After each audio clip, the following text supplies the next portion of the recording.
Hello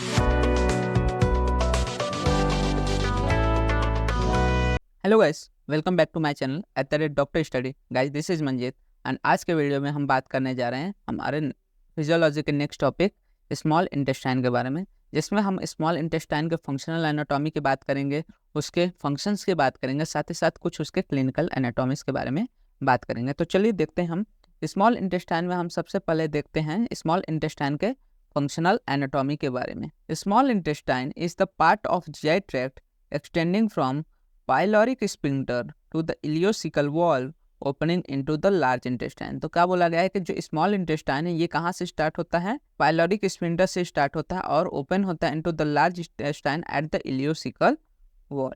इसको small intestine इसलिए कहा जाता है क्योंकि ये बेसिकली स्मॉलर इन डायमीटर होता है as compare to the large intestine, but ये लॉन्गर होता है देन द लार्ज इंटेस्टाइन। मतलब इसका लेंथ क्या है?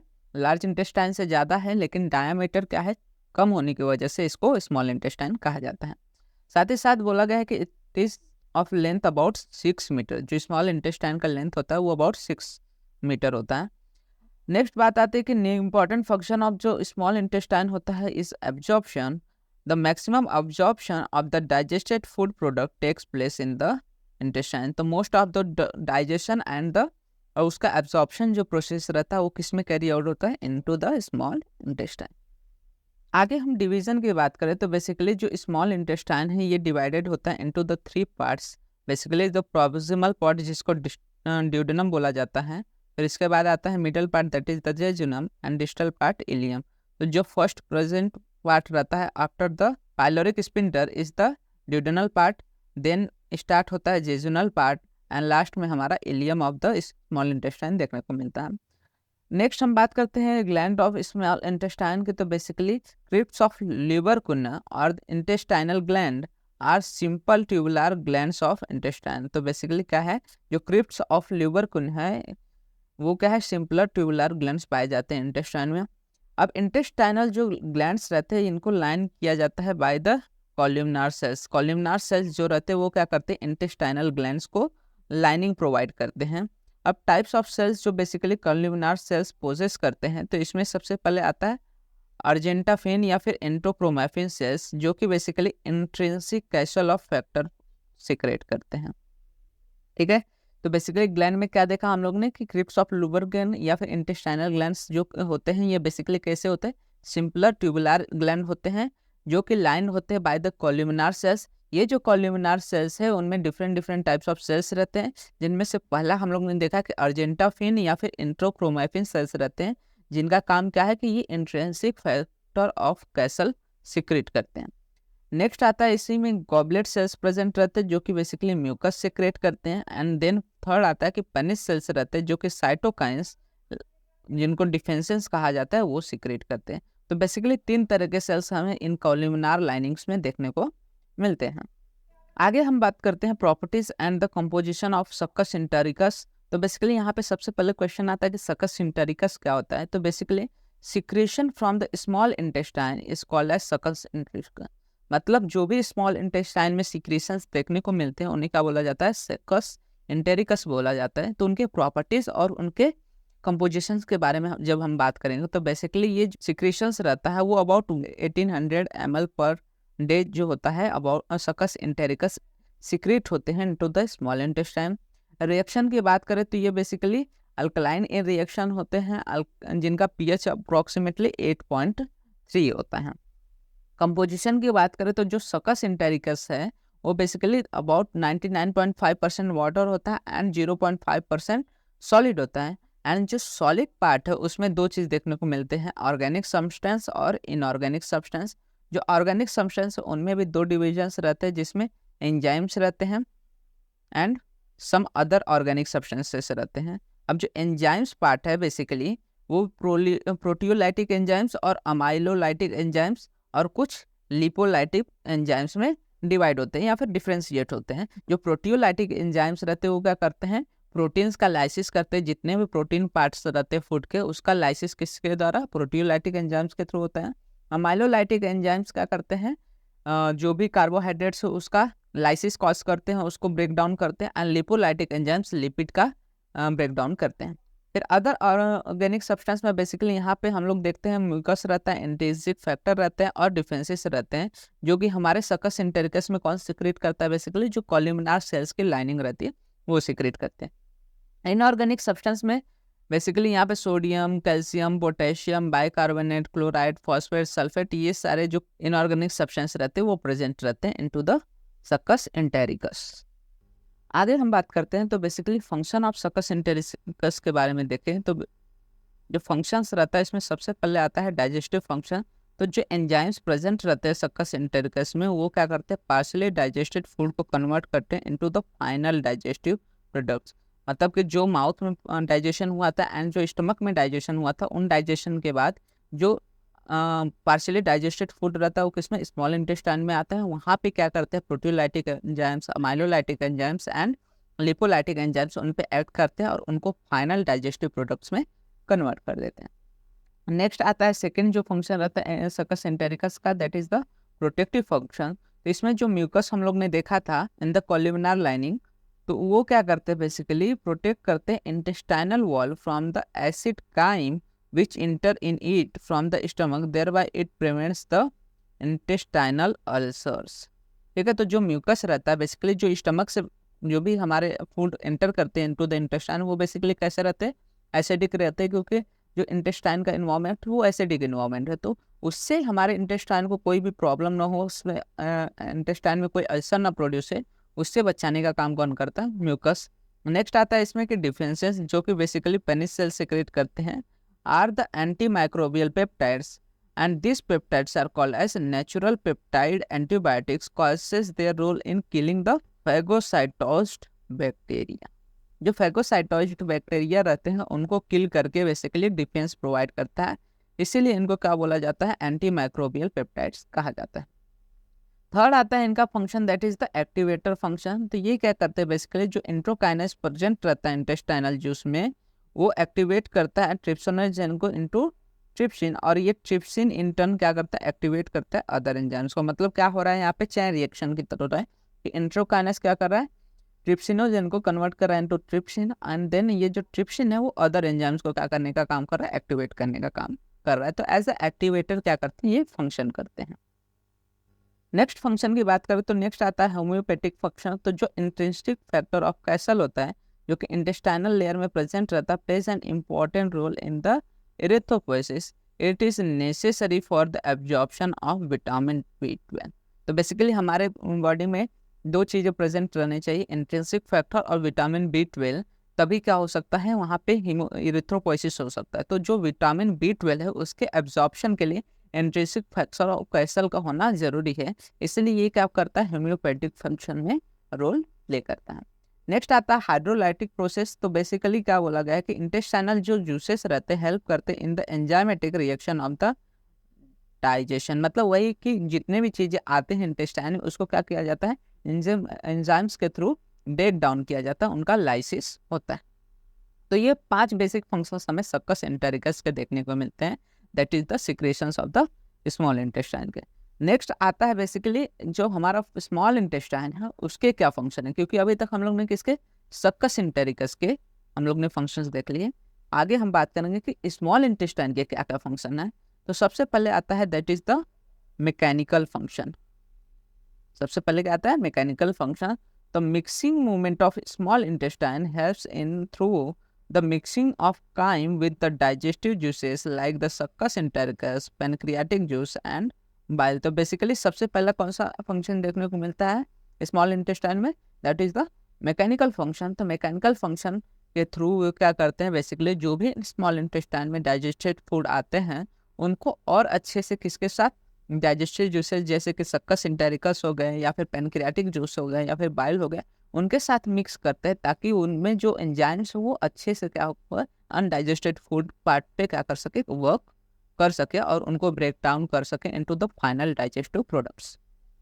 स्मॉल इंटेस्टाइन के नेक्स्ट फंक्शन की बात करते हैं, that is the secretory function. तो small intestine secretes the succus entericus, enterokinase and the GI hormones. तो बेसिकली जो हमारे स्मॉल इंटेस्टाइन वो क्या करता है, बेसिकली यहाँ पे क्या करते हैं, सिक्रेट करते हैं सक्कस इंटेरिकस को, एंटेरोकाइनेज को और अदर जो जीआई ट्रैक्ट के हार्मोन्स रहते हैं वो सारे सिक्रेशंस किसके थ्रू होते हैं, स्मॉल इंटेस्टाइन थ्रू होते हैं। नेक्स्ट आता है that is the hormonal function. तो यहाँ पे क्या देखने को मिलता है कि इस small intestine secretes many GI hormones such as secretin and the cholecystokinin. तो ये बेसिकली क्या करते हैं, कुछ अदर हार्मोन जैसे कि सिक्रेटिन और कोलेसिस्टोकिन उन्हें भी सिक्रेट होता है स्मॉल इंटेस्टाइन के थ्रू। साथ ही साथ ये जो हार्मोन रहते हैं ये क्या करते हैं, रेगुलेट करते हैं द मोमेंट, ये क्या करते हैं बेसिकली रेगुलेट करते हैं the movement of the GI tract and the secretory activities of small intestine and pancreas. तो ये जीआई ट्रैक्ट के मूवमेंट को भी रेगुलेट करते हैं, साथ ही साथ उनसे सिक्रेट होने वाले जो भी स्मॉल इंटेस्टाइन और पैनक्रियाज के जो सिक्रेटरी एक्टिविटीज है उनको भी रेगुलेट करने का काम कौन करते हैं, the hormone secreted through the small intestine. Next भी कुछ फंक्शंस देखने को मिलते हैं जैसे digestive functions, activator function, hepatic function और हाइड्रोलिटिक फंक्शन। तो ये function same as the succus entericus ही रहते हैं, इनमें भी कुछ डिफरेंस देखने को नहीं मिलता। जो भी सक्कस इंटेरिकस जो कि स्मॉल इंटेस्टाइन ही सिक्रेट करता है वो जो फंक्शन होता है वही सेम फंक्शन हम आप यहाँ पे भी लिख सकते हैं। आगे हम बात करते हैं कि जो यहाँ पे सक्कस इंटेरिकस सिक्रेट हो रहा है उसका रेगुलेशन किस तरह से होता है। तो यहाँ पे दो रेगुलेशन देखने को मिलता है, एक नर्वस रेगुलेशन एंड सेकंड देखने को मिलता है हार्मोनल रेगुलेशन। तो नर्वस रेगुलेशन की जब बात करते हैं तो यहाँ पे पहले पैरासिम्पैथेटिक जो नर्व्स रहती हैं ये क्या करते हैं, वाइसोडायलेशन कॉज करती है और इंक्रीज करती है सिक्रेशंस। ठीक है, तो पैरासिम्पैथेटिक नर्व्स क्या करती हैं, जो भी सक्कस इंटेरिकस का सिक्रेशन है उसको इंक्रीज करती हैं। वहीं पे जो सिंपैथेटिक नर्व्स रहती है वो क्या करती है, वासो कंस्ट्रिक्शन कॉज करती है और डिक्रीज करती हैं the secretion of the succus enterica. And next हम हार्मोनल रेगुलेशन की बात करते हैं। तो जैसे ही काइम क्या करता है स्मॉल इंटेस्टाइन में एंटर करता है तो जो इंटेस्टाइनल म्यूकोसा रहता है वो क्या क्या सिक्रेट करता है, एंट्रोकाइनिन, सिक्रेटिन एंड कोलेसिस्टोकाइनिन। जो कि ये तीनों क्या करते हैं बेसिकली, ये जो तीनों सिक्रेट हो रहा है थ्रू द इंटेस्टाइनल म्यूकोसा, ये बेसिकली क्या करते हैं, प्रोमोट करते हैं secretion of succus entericus by stimulating the intestinal glands. ठीक है, तो हार्मोनल में क्या हो रहा है, तो जब काइम एंटर करता है इंटेस्टाइन में तो वहाँ पे जो इंटेस्टाइनल म्यूकोसा रहता है वो तीन चीजें सिक्रेट करता है, एंट्रोकाइनिन, सिक्रेटिन एंड कोलेसिस्टोकाइनिन। ये तीनों क्या करते हैं, प्रोमोट करते हैं secretion of succus entericus by the intestinal glands. आगे हम बात करते हैं अप्लाइड फिजियोलॉजी के बारे में बेसिकली। तो यहाँ पे क्या देखने को मिलता है, सबसे पहले माल एब्जॉर्प्शन। तो बेसिकली माल एब्जॉर्प्शन होता क्या है, it is the failure to absorb the nutrients such as proteins, carbohydrates and fats and vitamins, and the malabsorption affects the growth and the development of the body। तो माल absorption में क्या होता है कि जो इंटेस्टाइन क्या कर रहा है, बेसिकली एब्जॉर्प्शन का काम कर रहा है, जो मेन इसका वर्क क्या है, एब्जॉर्प्शन है। लेकिन माल एब्जॉर्प्शन में जो स्मॉल इंटेस्टाइन रहता है वो कार्बोहाइड्रेट, प्रोटीन, फैट्स, विटामिन को अच्छे से एब्जॉर्ब नहीं कर पाता, इसलिए जो बॉडी में जो ब्लड है उसमें न्यूट्रिएंट्स नहीं पहुंचते, सेल्स तक न्यूट्रिएंट्स नहीं जाते। तो वहाँ पे क्या होता है, जो पर्सन का ग्रोथ रहता है और डेवलपमेंट ऑफ द बॉडी रहती है वो इसमें क्या होते हैं, अफेक्टेड रहती है। अब माल एब्जॉर्प्शन सिंड्रोम के बारे में बात करते हैं। तो basically malabsorption syndrome is the condition characterised by the failure of digestion and absorption in small intestine. तो माल एब्जॉर्प्शन में क्या हो रहा है कि सिर्फ एब्जॉर्प्शन में फेलियर है, लेकिन माल एब्जॉर्प्शन सिंड्रोम में दोनों चीज़ देखने को मिलता है, डाइजेशन भी अच्छे से नहीं हो पा रहा है और एब्जॉर्प्शन भी अच्छे से नहीं हो पा रहा। तो माल एब्जॉर्प्शन सिंड्रोम में बेसिकली क्या क्या देखने को मिलता है, किन किन कारणों से हो सकता है। तो क्रॉन्स डिजीज, यहाँ पे बेसिकली क्या देखने को मिलता है, इन्फ्लेमेशन देखने को मिलते हैं, और उसके साथ साथ ट्रॉपिकल स्प्रू और स्टेटोरिया। इन तीन कंडीशनों के कारण क्या होता है, यहाँ पे माल एब्जॉर्प्शन सिंड्रोम्स जनरेट होती हैं इनटू द स्मॉल इंटेस्टाइन। तो सबसे पहले हम क्रॉन्स डिजीज का बात करते हैं। तो क्रॉन्स डिजीज जिसको एंटेराइटिस भी बोलते हैं, बेसिकली ये क्या होता है, इन्फ्लेमेशन या फिर इन्फेक्शन देखने को मिलता है इन द स्मॉल इंटेस्टाइन। तो यहाँ पे Crohn's disease develops because of abnormalities of the immune system. Immune system में कोई भी जब एबनॉर्मेलिटीज होती है तो ऐसे कंडीशन में हमें वहाँ पे क्या देखने को मिलता है, क्रॉन्स डिजीज देखने को मिलता है। बेसिकली क्रॉन्स डिजीज में क्या होता है कि जो इलियम पार्ट रहता है स्मॉल इंटेस्टाइन का वो ज़्यादा ग्रेटली अफेक्टेड रहता है। साथ ही साथ the immune system react to a virus और a bacteria resulting in the inflammation of the intestine. तो हो क्या रहा है, यहाँ पे abnormalities of the immune system देखने को मिला है, जिस कारण से जो इम्यून सिस्टम रहता है वो किसी भी वायरस या बैक्टीरिया के साथ क्या करता है, रिएक्ट करता है, और जिसके वजह से हमें क्या देखने को मिलता है, इंटेस्टाइन में इन्फ्लेमेशंस देखने को मिलते हैं in the Crohn's disease. Features की बात करते हैं कि क्या क्या फीचर्स या सिम्टम्स देखने को मिलते हैं, तो यहाँ पे माल एब्जॉर्प्शन ऑफ द विटामिन देखने को मिलते हैं। जिनको भी बेसिकली क्रॉन्स डिजीज हुआ है उनमें वेट लॉस देखने को मिलेगा, सेवियर एब्डोमिनल पेन्स देखने को मिलते हैं, डायरिया कंडीशन जनरेट होती है, रेक्टल ब्लीडिंग, एनीमा और द फीवर जैसी कंडीशंस अराइज हो सकती हैं। साथ ही साथ यहाँ पे डिलेड और stunted growth in the children देखने को मिल सकता है, क्योंकि यहाँ पे क्या हो रहा है, एब्जॉर्प्शन ना हो पाने की वजह से न्यूट्रिएंट्स का बॉडी को अच्छे से न्यूट्रिशन नहीं मिल रहा, जिसके कारण जो ग्रोथ होता है वो क्या हो जाता है, रुक जाता है। इसलिए डिलेड या फिर स्टंटेड ग्रोथ चिल्ड्रंस में देखने को मिल सकती है। तो ये सारे कंडीशंस में हम एक्नॉलेज कर सकते हैं कि यहाँ पे क्रॉन्स डिजीज या फिर एंटराइटिस जैसी कंडीशन जनरेट हो सकती है। आगे हम बात करते हैं तो basically tropical sprue, the cause of this disease is not known and it may be related to the infectious organism. ठीक है, तो जो ट्रॉपिकल स्प्रू हो रहा है इसका कॉज अभी तक जाना नहीं गया है। बेसिकली इसको भी एज अ इन्फेक्शियस डिजीज माना जाता है। इन्फेक्शियस किसी ऑर्गेनिज्म जब बॉडी में एंटर करता है तो उसके वजह से ट्रॉपिकल स्प्रू होता है। इनमें क्या क्या फीचर्स रहते हैं, तो बेसिकली इसमें भी आपको इंडाइजेशन देखने को मिलेंगे, डायरिया कंडीशन, एनोरेक्सिया मतलब भूख न लगना, भूख खाने की इच्छा न होना, वेट लॉस देखने को मिल सकता है, और एब्डोमिनल एंड मसल क्रैम्प्स, ये सारी चीज़ें देखने को मिल सकती है in case of tropical sprue. And वहीं पे स्टेटोरिया की बात करते हैं तो it is caused by the deficiency of pancreatic lipase resulting in the mall absorption of fat. तो बेसिकली स्टेटोरिया में होता क्या है कि यहाँ पे पैनक्रियाटिक लाइपेज अच्छे से नहीं एक्ट हो पाते, या फिर उसका सिक्रेशन कम होने की वजह से, उनके डिफिशियंसी की वजह से जो भी लाइपेज या फिर लिपिड प्रेजेंट रहता है इनटू द हमारे फूड में, वो क्या होते हैं, अच्छे से एब्जॉर्ब नहीं होते, अच्छे से डाइजेस्ट नहीं होते। तो यहाँ पे फैट जो रहता है वो हमारे स्टूल में भी आ जाता है, मतलब कि फैटी स्टूल हमें देखने को मिलता है ऐसे कंडीशन में, जो कि बहुत ज़्यादा क्या रहता है, फॉल स्मेलिंग रहता है, बहुत ज़्यादा बल्की रहता है। तो क्या क्या फीचर्स की बात है, तो यहाँ पे जो स्टूल रहता है बेसिकली उसमें लिपिड या फैट होने की वजह से ये बेसिकली कैसा रहता है, बल्की एंड पेल रहता है, वहीं पे फॉल स्मेलिंग वाला रहता है तथा फ्लोटिंग रहता है। बेसिकली जो नॉर्मल स्टूल रहता है वो बेसिकली फ्लोट नहीं करता वाटर में, लेकिन जो हमारा स्टेटोरिया कंडीशन में जो फॉल स्टूल रहता है, जो खराब स्टूल रहता है, वो कैसा रहता है, फ्लोटिंग रहता है। इससे हम कंडीशन सोच सकते हैं कि यहाँ पे हमें स्टेटोरिया कंडीशन हो सकती है।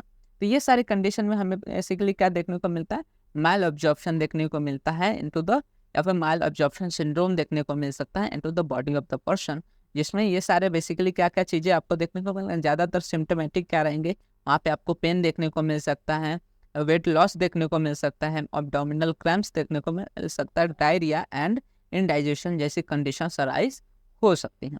तो ये था टोटल हमारा स्मॉल इंटेस्टाइन के फिजियोलॉजी के बारे में, जिसमें हम लोग ने स्मॉल इंटेस्टाइन का फंक्शनल एनाटॉमी देखा, फिर सकस इंटेरिकस के बारे में देखा, एंड देन अप्लाइड फिजियोलॉजी के बारे में देखा। तो इसी के साथ हमारा जो physiology of the small intestine है वो खत्म होता है। अगर आपको वीडियो अच्छा लगा हो तो वीडियो को लाइक कीजिए एंड चैनल को सब्सक्राइब कीजिए, जिससे आपको फर्दर वीडियो से रिलेटेड अपडेट्स मिलते रहे। साथ ही साथ चैनल को और वीडियोस को शेयर करना मत भूलें, ताकि दूसरे भी क्या कर सके, इससे फ़ायदा ले सकें।